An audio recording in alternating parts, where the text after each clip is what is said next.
When it comes to making money as a photographer, one of the first things that most people think about is weddings. And on this video, I want to break down 5 reasons I think it is a much better idea to shoot real estate over weddings. And some of them are money related and some of them are just lifestyle of being that type of photographer. And so jumping straight into it with number 1, and I think arguably one of the most important things is repeat business.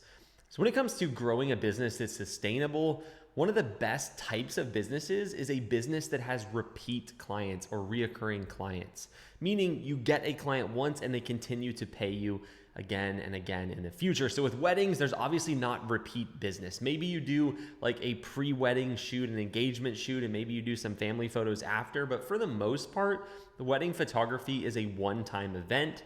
Yeah, it pays pretty decently that one time, but every client you get, you then shoot for them and then you lose them as a client. So you're basically rebuilding your business every single month. Whereas with real estate photography, you get a client and every time they have a house, they use you, and then you get another client and the same. And so it's easy to consistently stack business. It's kind of like the analogy of walking up a set of stairs. With wedding photography, it's like you go up a couple stairs, but then you're back to zero the next month and you need to find all new clients. With real estate, you're going up one step every time you get a new client, and you don't take a step back unless you lose a client, but it's decently hard to lose a client. The second reason I like real estate photography over wedding photography is the schedule. So with wedding photography, you're just going to be shooting weekends, Fridays, Saturdays, Sundays, and you're pretty much stuck like that regardless of how much your business grows. But with real estate photography, you can shoot any time of day or any day of the week. So maybe if you're first starting out as a real estate photographer and you have a full-time job, sure, you can shoot on the weekends and you can shoot in the evenings.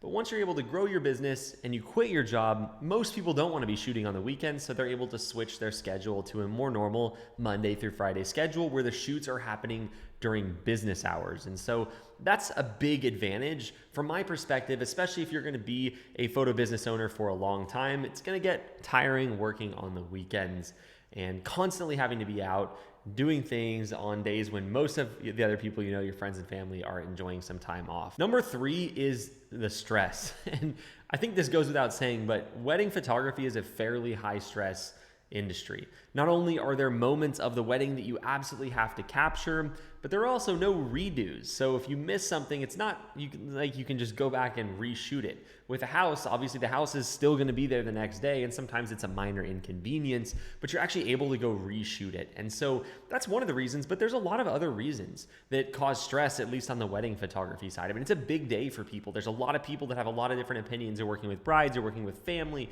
you're negotiating a ton of different people. And again, it's a one-time event. So there's just a lot of stress that goes into it. If you're late, that's a problem, right? Because again, the wedding could miss a part of it. And so there's just a lot of stress that goes into it. And one thing that I think is really true as well is maybe you capture everything perfectly, right? Maybe you get everything right at a wedding shoot. It's still up to the opinion of the people whose wedding it was and anybody else who's involved. So you could have done a great job, and after they don't like it. With real estate photography, you can just go back out, hear what they have to say, and shoot it the way they want. Sure, it's a pain in the butt, but I think that's something really to weigh in. And wedding photography is frankly very stressful. Number 4 is just the sheer amount of money you can make. Yeah, wedding photography has higher invoices. So you might get paid a few thousand up to maybe 10,000 plus if you're like a really good wedding photographer. But you can only do it one day a week, and when the shoot's done, you lose the client, you're never getting paid from them again. So with real estate photography, like we said, you're constantly getting paid, and yeah, the invoice prices are lower, but you have way more consistency. And so if you look at the actual annual income of a real estate photographer and a wedding photographer, it's typically a lot higher for real estate photographers, unless you're comparing to like the top % of wedding photographers.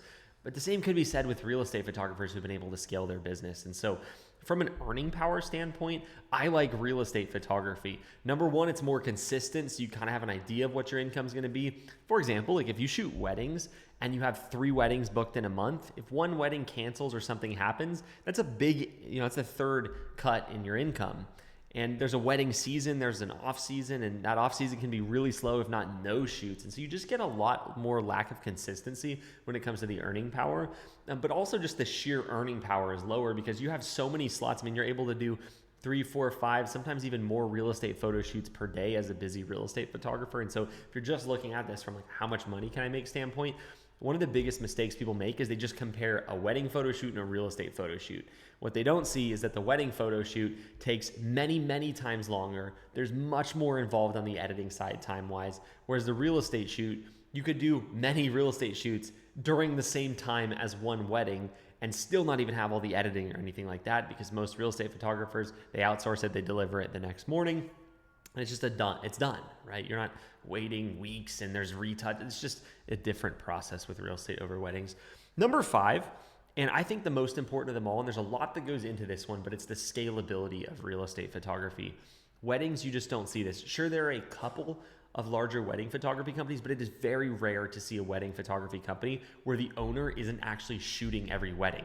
Sure, sometimes they bring a second or a third shooter, but like people buy you as a wedding photographer. They want you, and that's awesome at the start. But when you go to want to scale your business in the future and maybe create a business that runs without you, that is very, very hard to do as a wedding photographer. And that's why you see way more scaled real estate photo businesses than wedding photo businesses. And so I think it is important to consider the end from the time you're starting and think about, hey, what are my goals for this business? Like, what do I want to achieve? For me, I always wanted to build something that was scalable and I could systematize and wasn't heavily reliant on me, or didn't have to be if I didn't want it to be. So why is that? Why is real estate way more scalable than weddings? Well, number one, it's heavily emotional and they're going to buy a style and they don't want to trust their big day to one of your team members. Even if that team member is awesome, it's still different. Like, people go, they find one wedding photographer they want and they want to work with that photographer.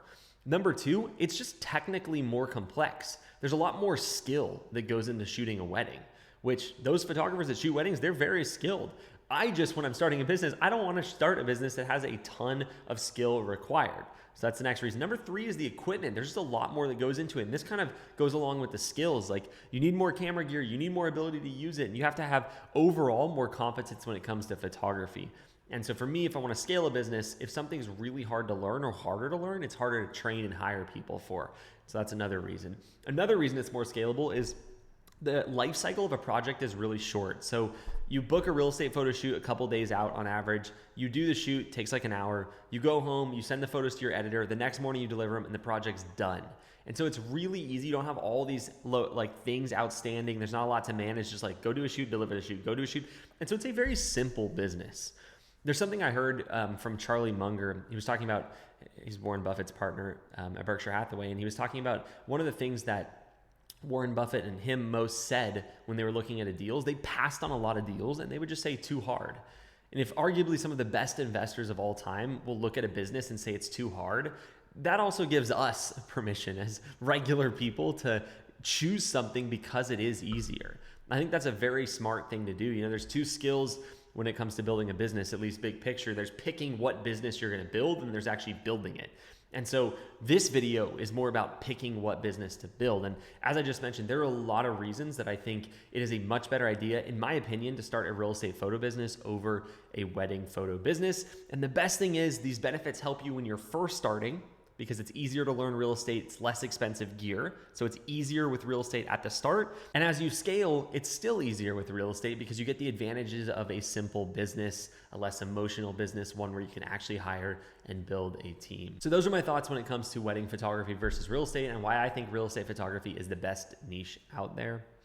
If you'd like to learn from my team and I, and have us help you launch your business step by step, what I want you to do is, there's a link in the comments below where you can grab a time to chat with my team.